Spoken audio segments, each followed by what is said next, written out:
गीता 18 के श्लोक नंबर 62 में भगवान स्वयं कह रहे हैं कि अर्जुन उस परमेश्वर की शरण में जा जिसकी कृपा से परम शांति व शाश्वत स्थान अर्थात सतलोक को प्राप्त होगा। वो परमेश्वर कौन है, कहाँ है, कैसा है, जानने के लिए कृपया अवश्य सुनिए जगत गुरु तत्वदर्शी संत रामपाल जी महाराज के अमृत वचन।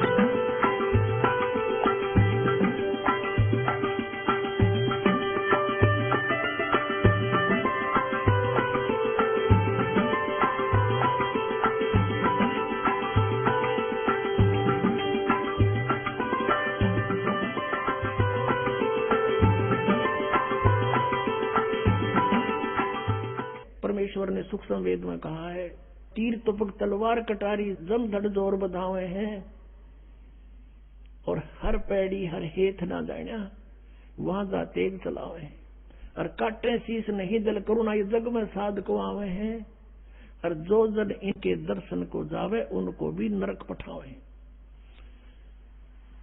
कहते हर पैड़ी, हर की पैड़ी कहे भगवान के प्रति कोई दया नहीं और आपस में कत्लेआम कर रहे हैं, और काटे शीश नहीं जल करुणा, ये जग में साधु को महात्मा। और कहते इनके तो दर्शन भी कोई करने जाए ना उसमें भी नरक पठावे। हमने आसपास देखा गांव में, हमारे गांव में नाथों का डेरा था एक, अब भी है, तो जो भी उनके संपर्क में आता उन्हें पहले सुल्फा पहन सिखाते, उसको एक चलन सी रखा दे मिट्टी की इतनी सुल्फा भरकर टन कर देते, फिर वो चोरी करता क्योंकि आदि बन जाता, घर क्या तो लुकमा लाता, दाने लाता, उन्हें सुल्फा पीना डेली, तो नो बिगाड़ दिए। कहते इनके दर्शन जाओ उन्हें भी नरक भेज दें, ये कहे कि भक्ति कराओगे करेंगे। अब धर्मदास इन बातों न सुन के बहुत प्रभावित हुआ। पुणात्माओं बहुत कुछ परमात्मा ने उसको समझाया, उस प्यारी आत्मा ने बड़ा ध्यान से सुना, लेकिन ये मन, ये पुराना रंग जल्दी से हटता नहीं। काफी देर सुनते सुनाते फिर कोई ऐसी बात कह दी धर्मदास जी ने कि महात्मा जी आप तो बहुत कड़वी कड़वी बातें कह रहे हो, क्या इनकी पूजा करने वाले निकम्मे होते हैं? परमात्मा ने कहा मैं नहीं कह रहा, आपकी गीता बोल रही है। कहने का भाव ये है कि धर्मदास जी ने फिर से परमात्मा की बातों में अरुचि व्यक्त कर दी। अरुचि व्यक्त की तो परमात्मा कबीर परमेश्वर जी फिर अंतर ध्यान हो गए। अंतर ध्यान हुए तो वो फिर रोने लग गया, फिर रोने लग गया, हे भगवान मेरे पे गलती बन गई। इतना अच्छा ज्ञान दिया और सारे सत प्रमाण दिए, अब क्योंकि हम श्रद्धालु इतने हैं, हम इन भगवानों की जो पूजा करते थे इनके विषय में कुछ सुनना भी पसंद नहीं करते कुछ दिन तो। लेकिन पुण्यात्माओं अगर कोई दंत कथा सुनाता हो, अपनी महिमा व्यर्थ बनाता हो तो वो नहीं सुननी चाहिए। सदग्रंथों में लिखे प्रमाणों को नहीं मानता है तो वो आदमी ठीक नहीं। उसके विषय में परमेश्वर कहते हैं जान बूझ साची तजय करे झूठते ने, और ताकि संगत है प्रभु स्वप्न में बना दे। ये से उसकर परमात्मा अंतर ध्यान हो गए। अब धर्मदास के सामने अंधेरा छा गया, और पुण्यात्माओं जिस परमात्मा को सर्व सुखदायी बताया जाता है वो परमात्मा जहां प्रकट हो जाता है 100 किलोमीटर में तो कम से कम शांति हो जाती है। और वो तो बैठे उसके कति साथ में, जैसे किसी का कोई हाथ पर गर्म पानी या चाय गिर गई हो, उसमें कितनी पीड़ा होती है, और उसके ऊपर बर्फ का टुकड़ा रख दिया जाए, कैसा महसूस करता है, जैसे उस पर कुछ भी नहीं है, शांत हो जाता है। ऐसी दशा है। भगवान जब उसके पास थे तो उनके उसको इतनी शांति थी, परमात्मा के दूर होते उसके अंदर वही फिर पीड़ाएं, जैसे रह पुत्र गई इधर उधर की बातें, वो नूर फलाना नूर नू कर दूं, वैसे कर दूं। ये आग है, सबके अंदर जल रहा है प्राणी अपनी अपनी आग में। तो वो महसूस, उसको जो आनंद हो रहा था वो खत्म हो गया, और जो ज्ञान उसे मिला वो प्रमाणित। और फिर भी अपनी किस्मत को रो रहा कि मैं कैसा दुष्ट हूं, मैंने भगवान खो दिया। अब फिर रोने लग गया, अब त्याग दिया, वापस चल पड़ा अपने घर की तरफ। और क्या कहता है, परमात्मा की वाणी में लिखा है, तावा रोवत धर्म नीनागर, कहाँ गए मेरे सुख के सागर। अधिक वियोग हुआ हमसे ती, जैसे निर्धन की लुटगी खेती। कल्प करे और मन में रोवे, दसों दिशा को वो मग जोवे। अब रो रहा है, अन्यों कहे भगवान बेग मिलो करूं अपघाता, अब ना जीऊं सुनो विधाता। अब धर्मदास जी नो देखे कि भगवान कहीं मेरे पीछे तो नहीं है, ऊपर तो आकाश में तो कहीं दिखाई नहीं दे रहे हैं। कहते हैं कल्प करे और मन में रोवे, दसों दिशा को वो मग जोवे।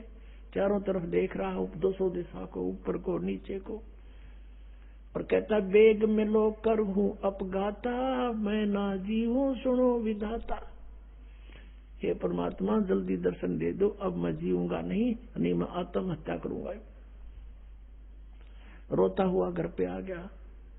उसकी पत्नी ने सोचा भगत क्यों रो रहा है, क्या बात होगी इसको। अब बोल नहीं पा रहा, इतना बुरी तरह रो रहा। कहां से, मथुरा से रोने लगा था, बांधवगढ़ पहुंच गया एमपी में, 800 किलोमीटर। 2 दिन 3 दिन जाने जाने में लगे होंगे उसको। पैदल चलते थे पहले, कोई सवारी नहीं होती थी ऐसी, और श्रद्धालु थे, पैदल चलते थे। उसकी पत्नी का नाम आमनी देवी था, बड़ी धर्मात्मा थी, लेकिन कभी कभी वो भी भगत के साथ कुछ दान धर्म के बारे में कुछ कंजूसी करती थी। तो उसने सोचा कि भगत क्यों रो रहा है और वापस कैसे आ गया। इसका तो 1 महीने का टूर प्रोग्राम था, आ गए 7वें दिन। उसने सोचा बात क्या है, और उसके मुंह की तरफ देख रही है, और वो रो ऐसे बुरी तरह रहा जैसे किसी बालक के माँ बाप दोनों मर जा, वो बालक रोया करे। इतना बुरी तरह जमीन पर ऐसे मुंह के बल पड़ गिर के और बुरी तरह रो रहा है। उसने सोचा इसके क्या हो गया, इतना जल्दी कैसे आ गया।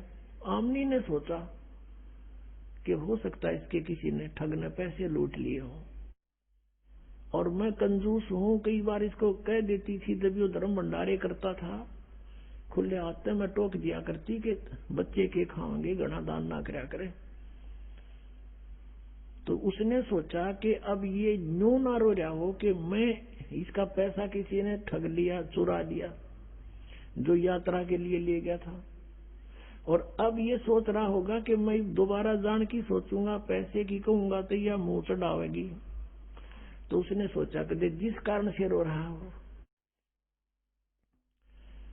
अब वो धीरे धीरे कहती है सेठ जी क्यों रो रहे हो, किसी ने पैसे निकाल लिए होंगे ना, तुम्हारे तो भगवान ने बहुत दे रखा है, और कितने पैसे ले जाओ आप, और ले जाओ, आप पूरा करके आओ अपना कार्य। अब वो 1 घंटा 2 घंटा खूब रो लिया, धीरे धीरे सबकता हुआ, रोता रोता कहता कि आमनी यदि मेरा यू धन खो गया होता, भौतिक धन कोई चुरा लेता, मैं नहीं रोता, फिर ले जाता, लेकिन मेरा वो धन गुम हो गया जो मुझे अब शायद मिला नहीं, और वो मिला नहीं मैं जी नहीं सकता। आमनी ने पूछा कि ऐसा कौन सा धन था तेरा? अब ये बात सुनकर बैकग्राउंड की तरफ देखकर वो फिर बुरी तरह रोने लग गया। रोते रोते काफी देर के बाद जब उस थोड़ा सा स्वाभाविक सा हुआ, शांत हुआ, सारी कथा बताने लगा। जो परमात्मा ने ज्ञान सुनाया था सारी ज्ञान सुनाया, और सृष्टि रचना सुनाई थी परमात्मा कबीर जी ने। अब इतना समय नहीं रहा के सत्संग में, नहीं वो भी सुनाता, कल सुनाएंगे। तो वो उसने सारी सुनाई और सब अपने साथ घटना बताई कि ऐसे ऐसे मैंने रोटी बनाई, उसमें चींटियां जल गई थी और वो चींटी सारी जीवित कर दी, मेरा पाप काट दिया। अब आमनी कहने लगी इतना बढ़िया ज्ञान और खुद भगवान देने आ रहे थे। आप तो व्यापारी हो, आप तो बिजनेसमैन थे, ये सौदा चूक कैसे गए? अब धर्मदास कहता जिंदगी में पहली बार मैं आ रहा हूं सौदे में, आज तक हार का मुंह नहीं देखा था, अब के मैं चूक गया अपना सौदा, और ये घाटा मुझे शायद इस जीवन में पूरा नहीं होगा और मैं जी नहीं सकता। जो साधनाएं हम करते थे वो एक आने की नहीं, आगे का रास्ता कति नहीं, घोर अंधेरा हो गया मेरे सामने, जीऊं कैसे भगतमती? आमनी कहने लगी आपने तो गलती कर दी। ब्रह्मा विष्णु महेश गेला कौन सी अपनी रिश्तेदारी थी, और ये कौन सी अपना रोज मिला करते थे। हमने सुनी सुनाई बातों पर उन पासरी थे, और इतना बढ़िया ज्ञान सारे प्रमाण आपको बताए गए, आपने चरण पकड़ने चाहिए थे। कहने लगा इसी भूल को तो रो रहा हूं, जैब कह भगवान आगे, अब क्या नहीं छोड़ूंगा चरण उनके।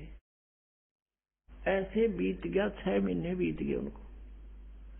धर्मदास जी ना कुछ खावे, मुश्किल से एक आध फुल्का रोज, मुश्किल से उसकी पत्नी कह सुनकर खिलाओ उसको, और वो ना काम काज में रुचि, वो भक्ति करा करता वक्ति वत करने की कोई ना थी।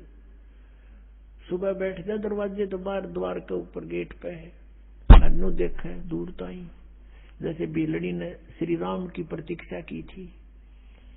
अब जैसे उसको कहीं दूर से कोई आता दिखाई देता, चल पड़ता उसकी तरफ कि शायद महात्मा आगे। अरे एक बार पुण्यात्मा जिसकी चाह आपको हो जाती है, आम व्यक्ति भी वो शायद दिखने लग जाता है उसको, वहां तक जाता है कि ना ये तो कौन ही, वो नहीं है। फिर पता लगा किसी से कि एक महात्मा बैठा है जंगल में, गांव नगर के बहुत से लोग उसके पास जा रहे हैं दर्शनार्थ। भगत जी भी पहुंच गए, धर्मदास जी।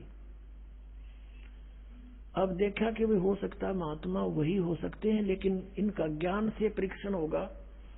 धर्मदास जी ने प्रश्न किया उस साधु से, परीक्षा करने के लिए जब महाराज जी होंगे तो वो बात मैं प्रश्न करूंगा, टू दी पॉइंट जवाब देंगे। उसने प्रश्न किया महाराज जी मैं कुछ प्रश्न करना चाहता हूँ। धर्मदास ने कहा, वो साधु महात्मा बोला करो बच्चा, कि ब्रह्मा विष्णु महेश के माता पिता कौन है? वो साधु कहता अरे कैसी बात करता है, इनके कोई माता पिता न दरो अमर सर्वेश्वर महेश्वर,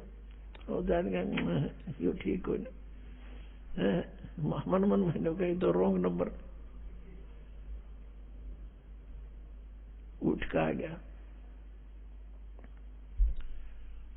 ऐसे 6 महीने बीत गए। फिर परमात्मा ने उसकी पत्नी में प्रेरणा की। उसकी पत्नी ने कहा कि मार भगत आपका तो वेट भी आधा रह गया, अरे ऐसे तो आप मर जाओगे। भगवान ने जब विछड़े आपसे कुछ तो कहा होगा, भी कैसे मिले वो?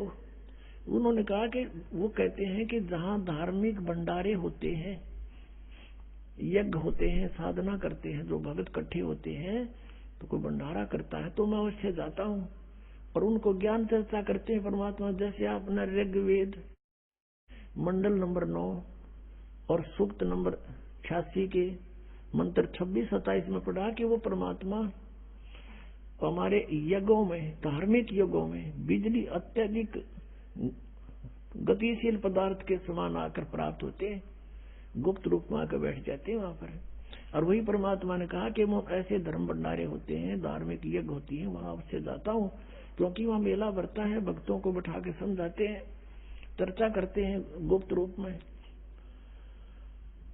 तो आमनी ने कहा कि आप भंडारा कर दो। धर्मदास ने कहा एक दिन में क्या हुए हैं, एक दिन में तो पता भी ना चला किसी ने। आमनी बोली तू कर ले जितने दिन का करना हो, कि 3 दिन का करना पड़ेगा, अब 3 दिन का कर ले। उसने 3 दिन का भंडारा, धर्म भंडारा दिन निश्चित कर दिया। आसपास सब चिट्ठियां भिजवा दी कि दूर तक। अब पहले दिन सब भोजन करके साधु संत महात्मा चले गए, वो तो नहीं आए, देखता रहा। उसकी पत्नी ने पूछा कि महाराज जी आए क्या महाराज जी? नहीं, आज तो नहीं आए। अगले दिन फिर ऐसा ही हुआ। तीसरे दिन आफ्टरनून हो गया, भंडारा यानी भोजन चल रहा है, साधु संत खाकर जा रहे हैं। अब धर्मदास ने फाइनल फैसला कर लिया, क्योंकि वो तो आत्मा के पुकार सुनते हैं, कि यदि आज आप नहीं आए, कल आपका दास नहीं रहेगा संसार में। अब जी आए नहीं जा मेरे थे, आज तक की आज ठीक शायद आज आ जाएंगे। अंतर वो तो कहते हैं चिट्ठी पायल बाजे पैर साहिब सुनता है सब लहर। अंतर्यामी सारी जानते हैं, उन्होंने देख लिया कि आज भगत मरेगा, अब नहीं जीवेगा, क्योंकि फाइनल फैसला था उसका कि ये भंडारा पूरा हुआ और मैं आत्मघात करा। तो फिर कहते हैं वेग में लो कर हूं अपघाता, मैं ना जीऊं सुनो विधाता। उसी से मैं जब रहे ना 10-20 भगत 50-60 भोजन खा रहे थे महात्मा, ये उसे महात्मा जिसे बताए थे आप ताई। तो उसी समय एक कदम का पेड़ था, लगभग 200 फुट की दूरी पर, जहां भंडारा चल रहा था। वहां आके उसी जिंदे वाले महात्मा के रूप में वहां पर बैठ के आके धर्मदास की वैसे देख तो रहा था ऐसे ऐसे पल पल में। जब नंग आ गई अकबो बैठे महाराज जी थे, नंगे पैरा नो दौड़ के नो देखा जानते कति नो वो के चरणों नो सीने लाग गए, न चपट गए, जो कर बालक अपने माता पिता के चिपक जाता है। अनो देखे अनो कहे भगवान इनका छोड़ के ना जाइयो, हे परमात्मा अब का जो कहोगे सारी सुनूंगा। तब परमेश्वर ने कहा धर्मदास इन पहले फारग कर नकलिया ने, फिर बतलावांगे आपस में। अकना जी इब के ना जाइए, अक नहीं बच्चा नहीं जाऊंगा, विश्वास कर मेरा। अब वो एक कदम एक बार तन्यू देखे, फिर उन्हें तो डगाने थे, वो फटाफट करके फारेगे। और परमात्मा को कहा आपके दास की कुटिया आ जाओ यहाँ पर थोड़ी देर, अंदर बतलावांगे। अंदर ले गया, भगवान को जैसा भी बैठने को साधन दिया, अपनी पत्नी से बुलाया कि आजा भाग जब आ गया आमनी, मेरा धन पा गया, मेरा धन पा गया। दोनों एक एक पैर पकड़ कर बैठ गए। तब आमनी ने कहा कि भगवान आपका बच्चा ये तो बहुत धर्मात्मा का है, इसको तो मैं सांत्वना देती रही ना, पहले मर लेता। ये भगवान आप तो अंतर्यामी हो, इतना दुखी नहीं करना चाहिए था अपने बच्चे को। तब परमात्मा ने कहा कि आमनी यो काल का दूत हो रहा था, ये जिसको मैं 2 बार मिला, इसने सारी बात मानी, फिर कितन कितन काल फिर इसका आंट लगा देता। मैं इसके साथ था, इसको मर नहीं देता बेटा, ये तो मर लेता पहले ही। इसका बड़ का डैमन है, इसका लोहा गर्म किया है। अब लोहा गर्म होए बिना चोट मारे जाओ तो उसका कोई फायदा नहीं। अब इसका अंतःकरण साफ हो लिया, आज बेटी जो मैं कहूंगा सारी मानेगा, और ये सत्य इसके हृदय में उतरेगी, इसलिए थोड़ी सी देर करी थी। तो पुण्यात्माओं ये वो समर्थ है, कहते हैं जो जन मेरी शरण है ताका हूं मैं दास, और गेल गेल लाग गया फिर जब लग धरती आकाश। फिर सारी कथा सुनाई, दोबारा से कई दिन रुके, उनको खूब ज्ञान समझाया, दोनों ने उपदेश लिया। परमात्मा ने तो गवाह बनाना था उनको, धर्मदास की आत्मा को। परमात्मा तो चले गए भी, मैं जाता हूँ फिर आऊंगा। कुछ दिन के बाद एकदम धर्मदास जी को दर्शन दे रहे हैं ओनली, और कहा धर्मदास चल तुझे मैं अपना सतलोक दिखाता हूँ। पहले धर्मदास ने प्रार्थना की थी पहले कई बार, ले चल आज तुझे अपना सतधाम दिखाता हूँ। सतलोक लेके गए धर्मदास को, आत्म शरीर वहीं पड़ा है, अचेत पड़ा है, 3 दिन हो गए। रिश्तेदार इकट्ठे हो गए, गांव के इकट्ठे हो गए, नगर के लोग आने लगे। क्या हो गया कि पता नहीं क्या बीमारी होगी, बेहोश पड़ा है, कोमा में चला गया।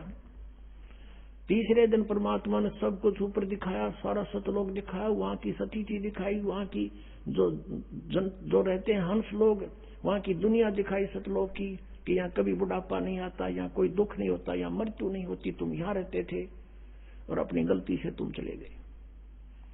अब धर्मदास कहता है भगवान मुझे यहीं रख लो, अब वापस ना भेजो प्रभु, मुझे यहीं रख लो, मत भेजो महाराज, काल की नगरी है मोहे राख लियो महाराज, काल की नगरी है मोहे मत भेजो महाराज, हमसे बिगड़ी है। वहां जाके पता चलता है कि सचमुच हमने जुल्म किया, यहां से गए किस कारण से गए, रो है, बहुत बुरा हाल कर दिया भगवान, वापस ना भेज दो तो बहुत बूंदी स्थान है। तो परमात्मा ने कहा तो जा बेटा, यहां ऐसे नहीं आ जाता, न तो मैं सारे ले आऊं एक बार, तुम अपनी मर्जी से गए हो, अपनी इच्छा से वापस आओगे और इतने ही धनी बनकर आओगे जितने धनी यहां से बनकर गए थे।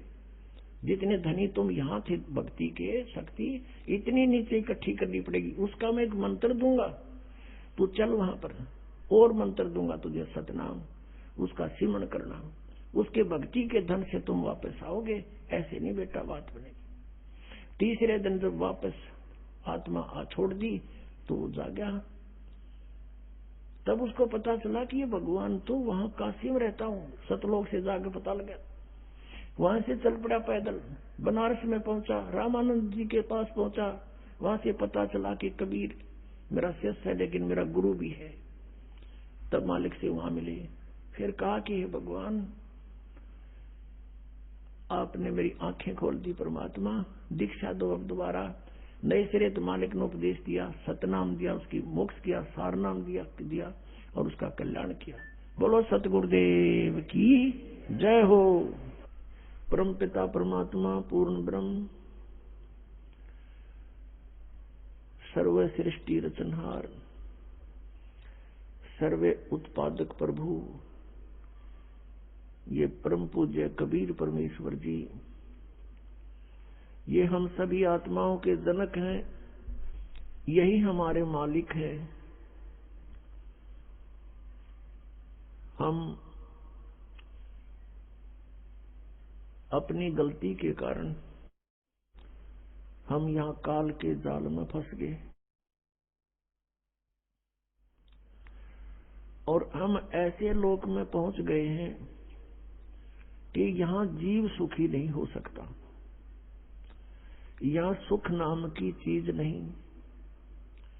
परमेश्वर पूर्ण ब्रह्म परम अक्षर ब्रह्म कबीर देव जी, कबीर साहब जी जो बनारस में काशी में एक जुल्हे की भूमिका करके 120 वर्ष तक इस धरातल पर रहे, एक जनसाधारण की लीला करते हैं। ये परमात्मा 3 सतीथि में सर्व ब्रह्मांडों की सतीथि को संभालते हैं। जैसे परमेश्वर का एक बहुत तेजो में स्वरूप है, वो सतलोक के अंदर विराजमान है और बहुत बड़ा गुम्बद है, बहुत सुंदर एक जैसे मंदिर नुमा एक परमात्मा का स्थान है। उसके बीच में परमात्मा का सिंहासन है, तख्त है, और वहां परमेश्वर कबीर देव जी जो हमारे सदृश हैं, मनुष्य सदृश है उनका शरीर, उनके एक रोमकूप में करोड़ सूर्य करोड़ चंद्रमा,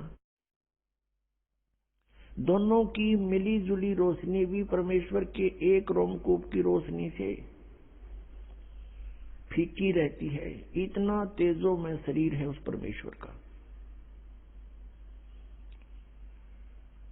और फिर जब वो परमात्मा हमारे को यह सद्बुद्धि देने आते हैं, यथार्थ ज्ञान बताने आते हैं, तब अपना अन्य रूप धारण करते हैं। उस रूप में तो वहीं रहते हैं, एक अन्य रूप धारण करते हैं हल्के तेज पुंज का।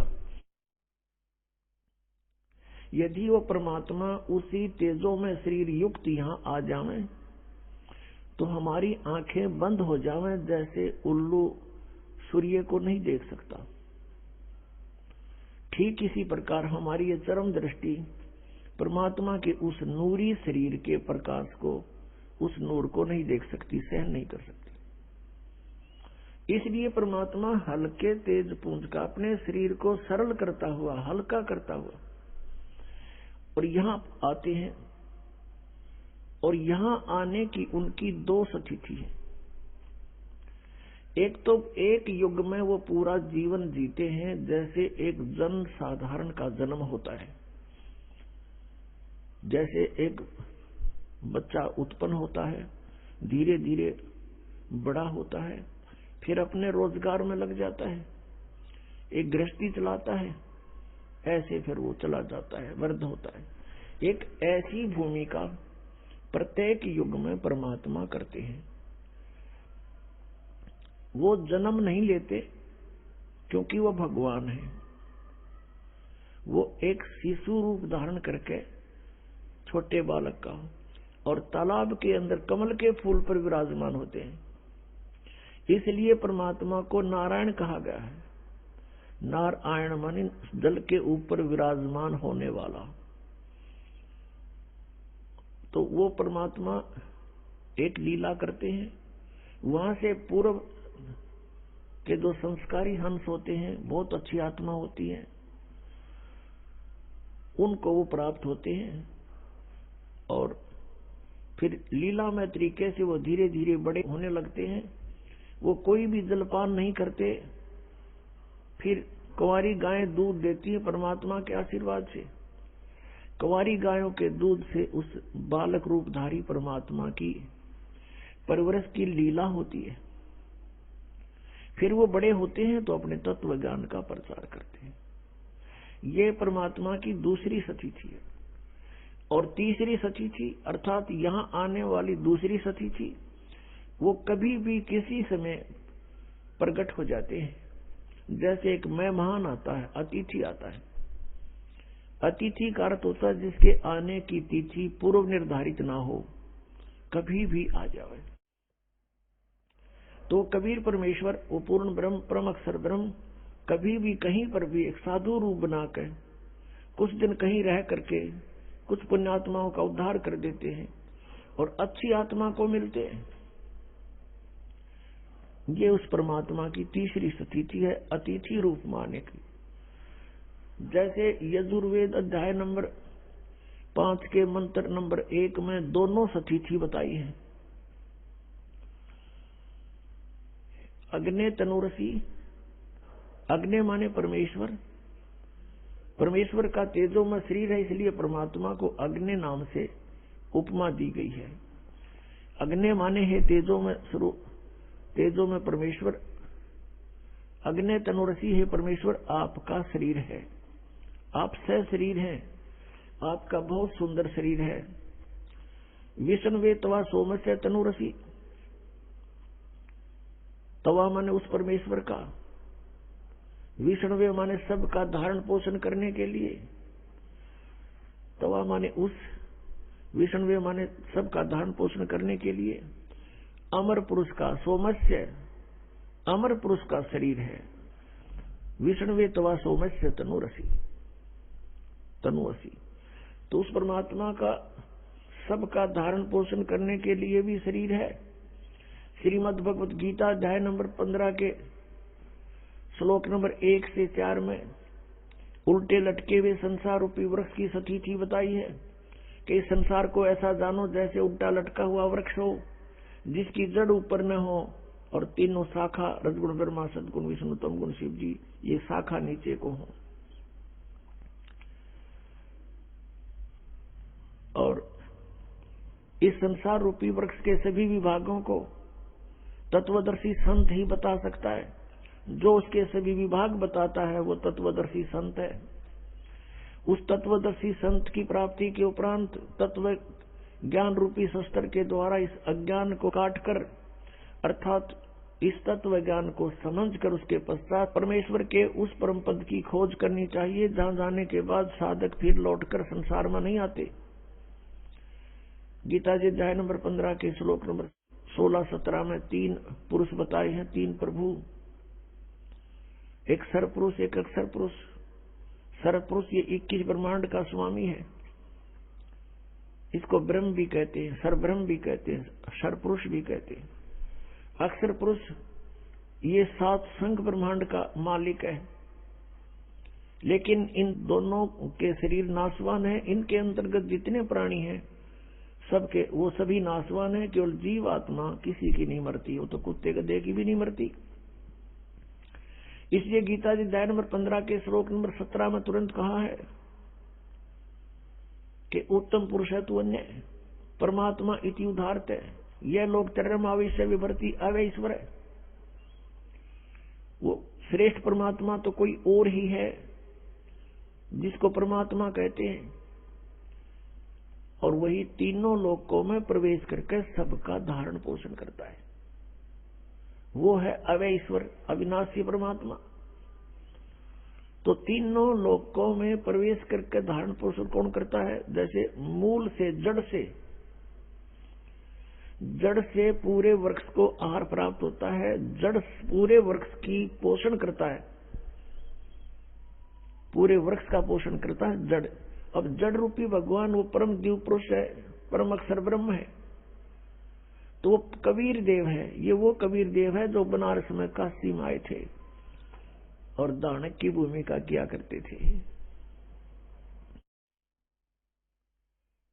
पुण्यात्माओं, हमारे सदग्रंथ जो है, जैसे पवित्र चारों वेद, पवित्र श्रीमद् भगवत गीता, पवित्र पुराण, इन सदग्रंथों को हम यथार्थ ज्ञान युक्त मान रहे हैं और हैं भी न्यू की न्यू, और जो इनके अंदर लिखा है वो सत्य है। तो हम परमात्मा को पहचानने के लिए अपने सदग्रंथों को आधार बनाएंगे, जिनको पवित्र हिंदू धर्म पहले से ही सत्य मानता है, उस पर पूर्ण रूप से आश्रित है। तो उन्हीं सदग्रंथों से हम भगवान पहचानेंगे, उनमें क्या लिखा है और कैसी महिमा है परमात्मा की, कैसी लीला करते हैं भगवान। तो फिर परमात्मा के पहचानने में हमें कोई भूल नहीं लगेगी। अभी तक हमें भूल लगी हुई थी, हमें कोई भी बता दे ऐसा है भगवान, हम मान लेते थे, ऐसा है भगवान, हम वो भी मान लेते थे। ब्रह्मा है भगवान, हम उसको भी मान लेते थे। विष्णु है भगवान, हम उसको भी मान लेते थे। शंकर है परम शक्ति, हम उसको भी मान लेते, क्योंकि हमें ज्ञान नहीं था। अब जैसे ये पंथ चल रहे हैं कुछ, ये कहते हैं सतलोक में, सचखंड में चलो, और वहां परमात्मा निराकार है, सतपुरुष है ही नहीं वहां पर, और आत्मा ऐसे मिल जाएगी वहां जैसे बूंद समुद्र में। बताओ, अक्ल मारी जा रही। समुद्र में कोई कहे चलो डूबन चलेंगे, कितने चार होंगे डूबन खातिर। यहाँ वैसे हाँ भरे जाओ बेशक, पर डूबन का टाइम आओगा जब एक नाव डूबे उड़ा, सारे भाग जाएंगे छोड़ गए। तो यहाँ ये नकली पंथ चल रहे हैं, ये कहते हैं वहां भगवान है नहीं, निराकार ही प्रकाश है। तो वहां क्या करेंगे हम जाकर, जब भगवान नहीं, हम तो परमात्मा को मिलने चले हैं, परमात्मा वहां है नहीं। अब जैसे कोई गाय की महिमा गाता है, गाय दूध देती है, बहुत अमृत सा दूध देती है, बड़ा लाभदायक पशु है, और सभी की इच्छा होती है भी हम गाय लें, और फिर कहें गाय तो है ही नहीं, गाय तो निराकार है, या कोई ये थोड़ी हुई कोई। परमात्मा की इतनी महिमा बता रखी है वेदों में, सदग्रंथों में, जिन महापुरुषों को आकर मिले हैं उन्होंने अपने आंखों देखा हाल भगवान का बता रखा। अब उनको हमने अनदेखा कर दिया, इन झूठों की बातों को स्वीकार कर लिया। ये नकली पंथ, जो ये राधा स्वामी पंथ, जय गुरुदेव पंथ, धन धन सतगुरु पंथ, ये सारे झूठ बोले कति 100 की 100।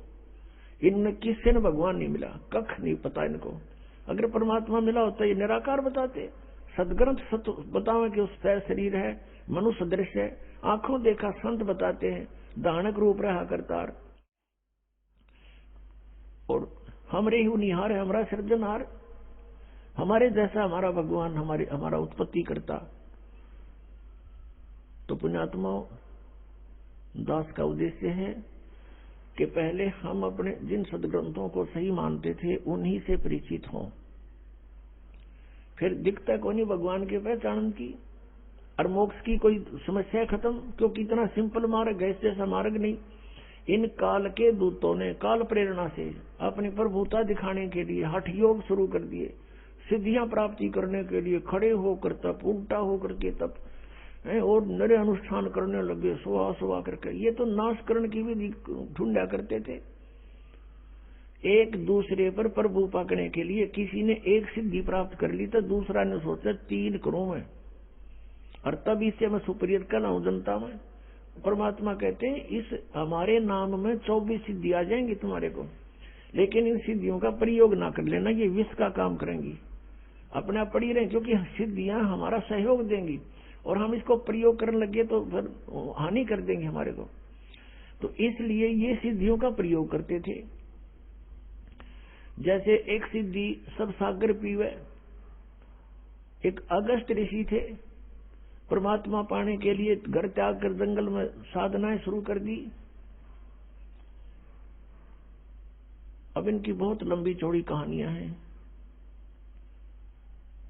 बचपन जंगल में निकल गया, 30-40 वर्ष का हो गया, फिर भ्रमण शुरू कर दी। यानी पहले बैटरी चार्ज करता था, 1 वर्ष में 6 महीने तपस्या साधना करता था, 6 महीने भ्रमण करता था गांव गांव नगर नगर में जाके। तो उसकी महिमा होगी। एक राजा की संतान नहीं थी। राजा ने उस पता लगा कि बड़े पहुंचे हुए महापुरुष हैं, जंगल में साधना करके आए हैं। तो राजा ने प्रार्थना करके अपने पास हफ्ते 10 दिन रखे, सेवा की। फिर प्रार्थना की कि हमारी संतान नहीं है। अगस्त ऋषि ने कहा ठीक है, हो जाएगी, संतान हो जाएगी। अगस्त ऋषि चले गए, पीछे से राजा के घर कन्या ने जन्म लिया। अब वो घूमता घूमता 12 वर्ष के बाद फिर उसी रेंज में आ गया। 6 महीने साधना करता था, 6 महीने ऐसे जंगल में गांव गांव नगर नगर में घूमता था। तो 12 वर्ष के बाद उसी साइड का नंबर आ गया। राजा को पता चला कि वो महापुरुष आ रहे हैं, अगस्त ऋषि। राजा ने अपने नगर की सीमा पर से लेकर वहां तक फूल बिछा दिए और खूब जय जयकार करवा दी, सब खड़े कर दिए नागरिक आओ भगत के लिए।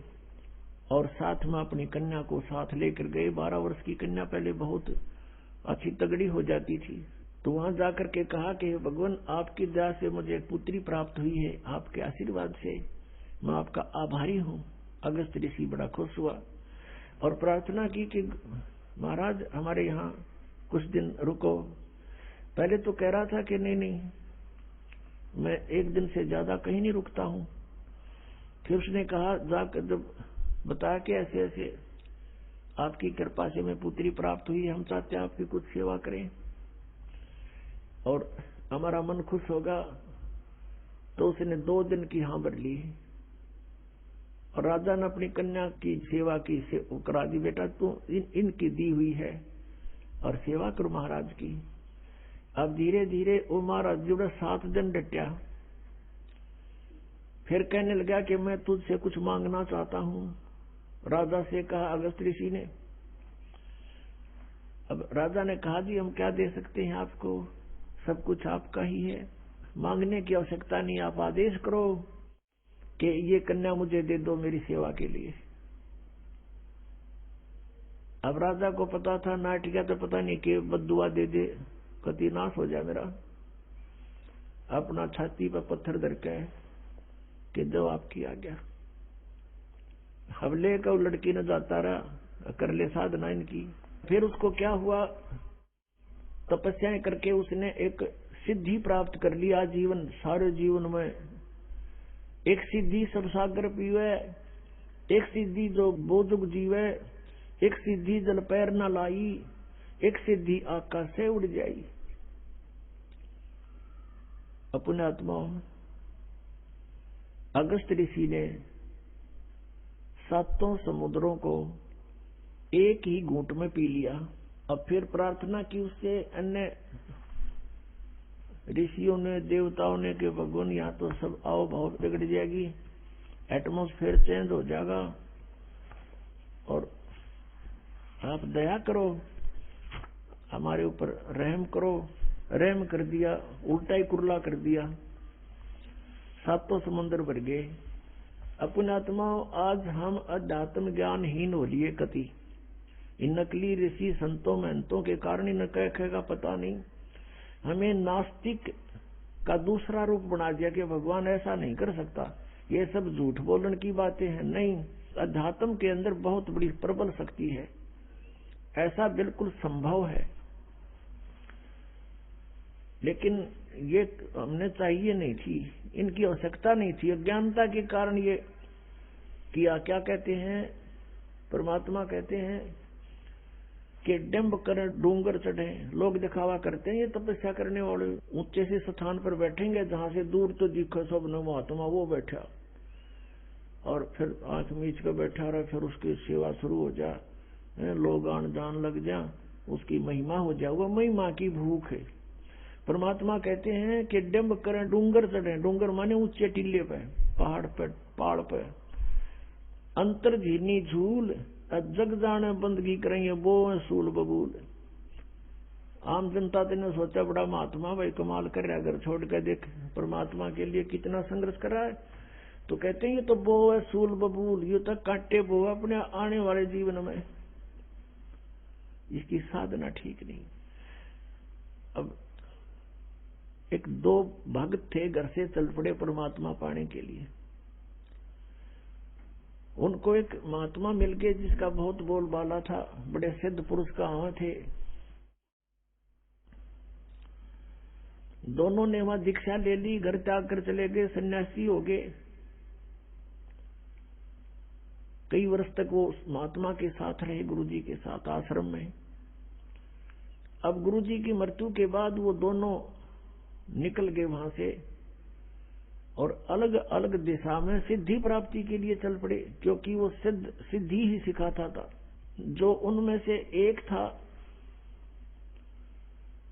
उसको परमेश्वर कबीर देव जी का सत्संग मिल गया। जैसे आप जी को अभी बताया कि परमात्मा तीन स्थिति में अपने संसार के सभी कार्यों को संभालते हैं। एक में तो पूर्ण रूप ऊपर बैठे हैं, सब ब्रह्मांडों का कंट्रोल करते हैं। अन्य रूप जैसे प्रत्येक युग में एक जीवन ऐसा करके जाते हैं, बच्चे के रूप में प्रकट होते हैं, जन्म नहीं लेते, वो सह शरीर आते हैं, सह शरीर चली जाते हैं। 120 वर्ष रहे थे कलयुग में और सब अपना ज्ञान प्रचार करके अपनी अमृत वाणी लिपिबद्ध करवा के अपना ज्ञान सारा सुख संवेद दे करके चले गए थे, सह शरीर गए थे। और दूसरी स्थिति वो कहीं भी आकर प्रकट हो जाते हैं, जैसे आदरणीय धर्मदास साहिब जी को मिले, आदरणीय नानक साहिब जी को बेई नदी पर मिले थे, अन्य को दिखाई दे नहीं रहे थे, ओनली नानक साहिब जी को दिखाई दे रहे थे। और जो ही नानक साहिब जी ने बेई नदी में डुबकी लगाई स्नान करने के लिए, वहीं से उनको अंतर्ध्यान कर लिया। जनता ने सोचा डूब गए, सब जाल जूट डाले, इधर दूर तक खोज की, कुछ नहीं मिला, सतलोक में ले गए, फिर वापस छोड़े, तीसरे दिन वहीं खड़े मिले। तो ऐसे परमात्मा इन पुण्यात्माओं को मिलते हैं, फिर वो अपनी ऐसे आकर के वो परमात्मा कुछ लीला करते हैं। इसी प्रकार वो कहीं प्रकट होकर के कुछ दिन कुछ क्षेत्र में रह जाते हैं, कोई उनका गांव नाम पूछते हैं तो वो गोल मोल कर जाते हैं, संतों के गांव नहीं पूछा करते, तो जनता भी नहीं ज्यादा खोजबीन करा करती, ना कोई मीडिया ऐसे कोई साधन थे। जैसे आजकल टेलीफोन है, नाम बता दे जब गांव, वहां पूछने करके भाई यहाँ का कोई आदमी है, तो उस समय ऐसा नहीं था। तो परमात्मा ऐसे रहते हैं, किसी एक क्षेत्र में कुछ दिन रह गए, फिर अचानक चले गए। साधु रहते थे, अचानक चले गए, वापस नहीं आए, ये वो परमात्मा की लीला थी। तो कबीर परमेश्वर जी ऐसे रह रहे थे वहां। वो उन दोनों गुरु भाई जो थे उस सिद्ध के, उनमें से एक को उस परमात्मा कबीर देव जी का टच हो गया, सत्संग हो गया, मिल गया उसको। कई दिन लगातार सत्संग सुना, उसका तो जीवन बदल गया। जिन सिद्धियों को वो प्राप्त करने की चेष्टा कर रहा था वो खत्म हुई, परमात्मा पाने की उमंग उठी, सत साधना शुरू कर दी। अब कुछ दिनों के बाद परमात्मा ने लीला की। संत ने उसे कहा, बेटा अब तू आगे उपदेश दिया करिए, और तुझे आदेश दे दिया मैंने। उधर से परमात्मा घूमने के लिए बहाना करके निकल गए जंगल में, वन में, वापस नहीं आए। खोजबीन की, देखा कोई व्यक्ति किसी हिंसक पशुओं ने खा रखा है, ऐसा सतीची कर दी। उन चेलों ने सोचा गुरुजी को तो किसी ने खा लिया, उनका अंतिम संस्कार कर दिया, जबकि वो परमात्मा थे, वो तो चले गए थे। अब 10-12 वर्ष के बाद कहीं पर समागम था कोई, जैसे कई प्रकार के संत इकट्ठे हो जाते हैं, जैसे मेला होता है कुंभ का, वहां पर वो कबीर परमेश्वर का अनुयायी भी चला गया। उधर से उसका पहले वाले गुरु का चेला, वो सिद्ध जो सिद्धि प्राप्ति के लिए निकला था, वो भी आ गया। 12 वर्ष के बाद दोनों मिले, गले से मिले, बड़ी खुशी हुई। और फिर दरिया के किनारे बैठे थे, चर्चा चली कि बोलो भाई क्या उपलब्धि हुई 12 वर्ष के बाद। अब जो परमात्मा कबीर जी से परिचित हो गया था, उसने कहा भी मुझे तो सब कुछ मिल गया। अब वो जो सिद्ध पुरुष सिद्धि ही करने की चेष्टा में था, उसने पूछा कोई सिद्धि बता, क्या प्राप्त हुई तुझे। अब वो कबीर पंथी ने कहा कि भाई सिद्धियां की हमें जरूरत को नहीं, हमें परमात्मा मिल गए। परमात्मा पाना था हमने, इन सिद्धियों से, ये तो खिलौने हैं, बच्चे खेलते हैं इनके साथ। तो वो कहता है, सिद्ध जो उसका गुरु भाई था, सिद्ध पुरुष का चेला, अब भी सिद्धि वाले डले हो रहा था। उसने कहा तू अच्छा आदमी है, अरे सिद्धि मैं बताऊं मुझे क्या उपलब्धि हुई, अभी दिखाता हूं आपको। दरिया के ऊपर के ऐसे चल पड़ा जैसे थल पर चलते हैं, और परले पार चला गया, वापस फिर आ गया। देखा मैंने ये सिद्धि प्राप्त कर ली। अब उसने माथे बात मारा कबीर पंथी ने बोला 12 वर्ष में तने 2 अन्य की कमाई करी। एक अन्य में ये नौका वाला परली साइड में छोड़ देता है, एक अन्य में उल्टा ले आता है। सारे 12 वर्ष में तने 2 अन्य की कमाई करी। ये टट्टू साधना प्राप्त हुई, क्या उपलब्धि हुई तेरी। इस बात से वो बड़ा प्रभावित हुआ, फिर बैठ गया उसके पास। अक्सर तुम यू के डले डोए बने, ये तो नौकाले में बैठ कर कोई चलाता डायन्या में मजदूरी कर ले, इसका अच्छा की था। फिर उसको सारा ज्ञान जो परमेश्वर से प्राप्त था, अब उस भगत ने नूना बेरा था, भगवान थे, वो तो गुरु एक संत मानते थे। वो सारा ज्ञान जो परमात्मा से प्राप्त हुआ था अपने गुरु भाई को सुनाया, बड़ा प्रभावित हुआ। अपने आत्मा जिसने भगवान पाना है वो बकवाद नहीं करा करते, वो तुरंत समर्पित हो जाते हैं। उसके प्रेरणा जबरदस्त जागी के अब मेरा कल्याण क्यों कर होगा, मंदिर डला डो दिए, सारा जीवन खो दिया, कुछ कृपा करो, मेरा भी उद्धार करवा दो, महापुरुष से मुझे नाम दिला दो। अब फिर वो भगत रोने लग गया जो कबीर पंथी था। तब वो सिद्ध जो था, सिद्ध, वो कहने लगा आप क्यों रो रहे हो। कहने लगा वो कबीर पंथी कहता मैं इसलिए रो रहा हूं कि आपका कल्याण संभव नहीं। भैया ऐसी क्या बात होगी, मेरा कल्याण संभव क्यों नहीं। अब वो कबीर पंथी कहता है कि भाई बात सुन, तू और मैं एक गुरु के चेले थे, एक गुरु के शिष्य थे, तू सीनियर था मैं जूनियर था, वहां सिद्ध के वहां कहा ऐसा ही है। तो भाई वो गुरुदेव तो शरीर छोड़ गए मेरे वाले, जिनसे मुझे ये मार्ग मिला, अब तेरा कल्याण नहीं हो सकता। तो उसने कहा भाई देखो गुरुजी चलो शरीर तो छोड़ गए होंगे, पर किसी को आदेश दे गए होंगे, मुझसे ले लूंगा नाम। तो कबीर पंथी कहता है कि भाई उससे नाम तू ले नहीं सकता, क्योंकि गुरु को परमात्मा तुल्य मानना पड़ता है, और तू उसको गुरु भी नहीं स्वीकार कर सकता। अब वो सिद्ध पुरुष कहता है कि बात सुन भाई, मैं निकला हूं भगवान पाने के लिए और मुझे आप किसी से दिला दो ये ना, मैं उसको सिर पर रखूंगा, मुझे परमात्मा चाहिए। तब उसने बताया, किसने? कबीर पंथी ने, कि इस दास को आदेश देंगे वह, और आप मुझे, क्योंकि आप मेरे से सीनियर थे वहां पर आश्रम में, या जिन जूनियर सीनियर की आग सारा लाग रही है, या भी एक बेड़ी है इस काल की, तो भगत तो एक सतर में होने चाहिए, ऊंच नीच ना हो, पहला पीछा कुछ नहीं होता। एक पिता की संतान है, एक बड़ा बेटा है, एक 15 साल छोटा है, तो सह तो एक के पिता के, सह तो भाई हुए, बहन भाई है, तो ऐसे हो आप। तो उसने कहा कि आप मेरे से नाम ले भी लोगे तो आपका भाव बने नहीं मेरे अंदर, क्योंकि आप मेरे से सीनियर थे। चरण पकड़ दिए, इन्होंने बोला, अरे इससे बढ़िया बात है और कहाँ होगी, मेरा खुद जो ना गुरु भाई, मेरा गुरु, आज से मैं आपका दास, आप मेरे भगवान, मैंने नाम दो। तो नाम दे दिया, दीक्षा दी, और दोनों का अपना उन्होंने खूब जैसी साधना की, खूब बढ़िया कल्याण मार्ग पर चले।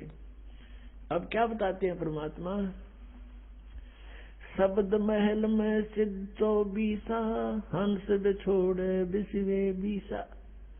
अब जिनके पास सिद्धि हो जाती है वो प्रभु पाक जाते हैं, सैकड़ों आदमी प्रशंसक हो जाते हैं, उस महाराज ने यूं कर दिया, उस महाराज ने यूं कर दिया, उसका नाश कर दिया, वहां बैठे ने आग लगा दी, यही से काम करा करते।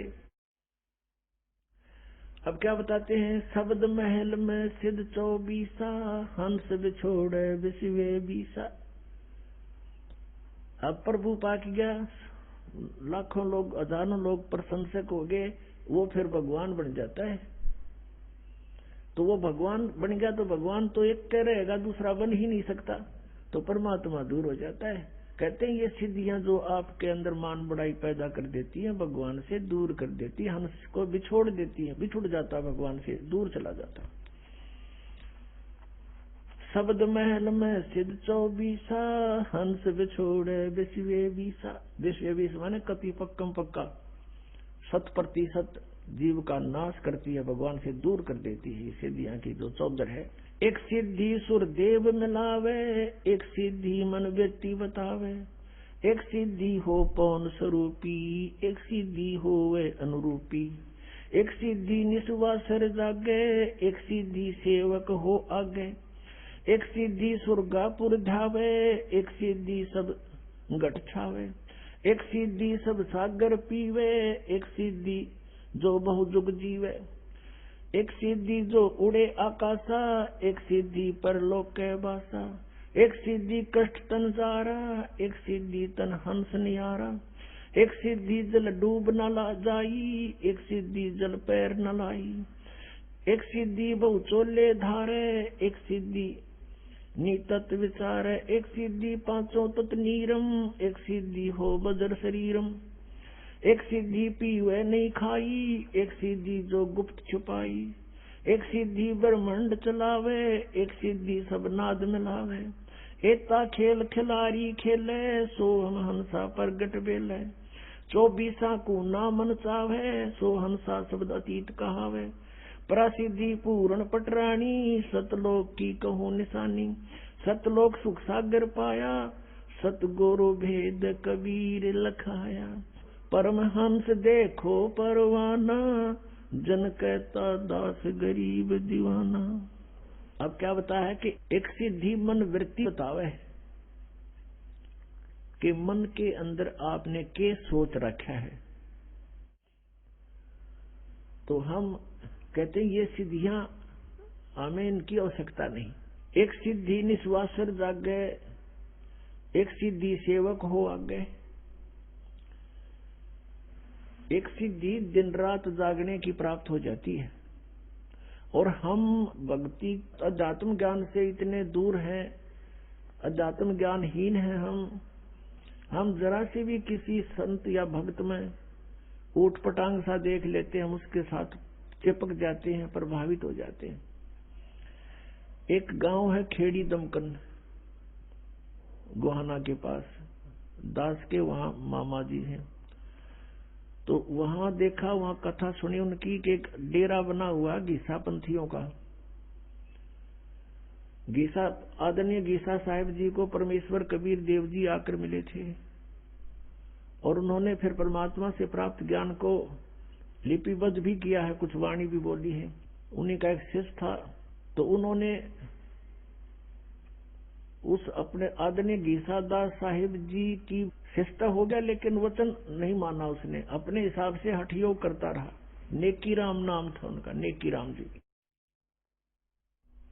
उसने सिद्धि प्राप्त कर ली हठ योग करके, दिन रात सोए नहीं। वो उस गांव में आकर बैठ गया बनी में, और साधु रूप में एक लंगोट बांध रहा, बस नो अवधूत रूप में बैठा।